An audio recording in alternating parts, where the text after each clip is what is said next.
আবারও ইনজুরিতে নেইমার, সংখ্যা বিশ্বকাপ খেলা নিয়ে দেখুন। বিশ্বকাপ দলে জায়গা পেতে হলে পুরোপুরি ফিট হতে হবে। নেইমারকে এমন শর্তই বেঁধে দিয়েছিল ব্রাজিলের কোচ কার্লো আনচেলত্তি। সেই শর্ত পূরণ করতে 33 বছর বয়সী তারকার হাতে আছে মাত্র 6 মাস। সময় দ্রুত ফুরিয়ে আসছে, নেইমার আশা জাগাতে পারছেন কই। পাশের মহাদেশে বসতে যাওয়া বিশ্বকাপে নেইমারের খেলার সম্ভাবনা ক্রমেই ক্ষীণ হয়ে আসছে। শৈশবের ক্লাব সান্তোসে ফেরার পরও পুরনো শত্রু ইনজুরির সঙ্গে লড়তে হচ্ছে প্রতিনিয়ত নেইমারকে।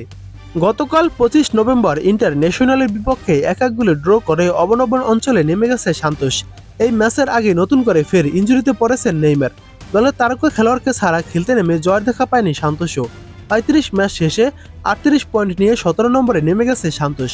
অবনবন এড়াতে তাদের হাতে আছে আর মাত্র 3টি ম্যাচ। তবে খুব সম্ভবত এই 3 ম্যাচও নেইমারকে ছাড়াই খেলতে হবে সান্তোসকে। ব্রাজিলের সংবাদ মাধ্যম গ্লোবো জানিয়েছে, মেনিসকাস ইনজুরির কারণে চলতি বছর আর মাঠে নামা নাও হতে পারে 33 বছর বয়সী এই ফরোয়ার্ডের। সেক্ষেত্রে তার বিশ্বকাপ খেলার স্বপ্ন যে বড়সড় ধাক্কা খেতে যাচ্ছে তা নিঃসন্দেহেই বলা যাচ্ছে। গত জানুয়ারিতে আল হিলালের সঙ্গে চুক্তি বাতিল করে সান্তোসে ফেরেন নেইমার।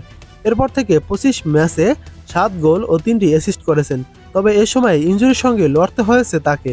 মাত্র ইনজুরি কাটিয়ে ছন্দে ফেরার লড়াই ছিলেন এই 33 বছর বয়সী তারকা।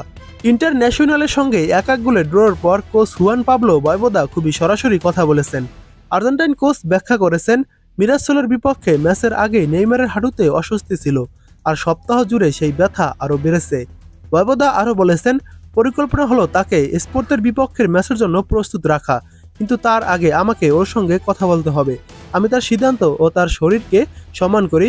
সে সবসময় খেলতে চায়, কিন্তু এবার সে অনুভব করেছে সে ম্যাচের চাহিদা মেটাতে পারবে না। এদিকে নেইমারের জন্য পরিস্থিতি আরও জটিল হয়ে যাচ্ছে। সান্তোসের সঙ্গে তার চুক্তির মেয়াদকালের জন্য চলতি বছর শেষেই পেজিদের সঙ্গে নতুন চুক্তির মেয়াদ শেষ হবে এই 33 বছর বয়সী ফরোয়ার্ডের। নতুন করে চুক্তি নবায়নের জন্য এখনও কোনো আনুষ্ঠানিক আলোচনা হয়নি।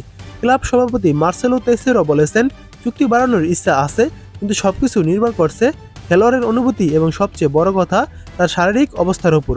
তিনি বলেন, তার নেইমার পুরো প্রকল্পই বিশ্বকাপকে কেন্দ্র করে।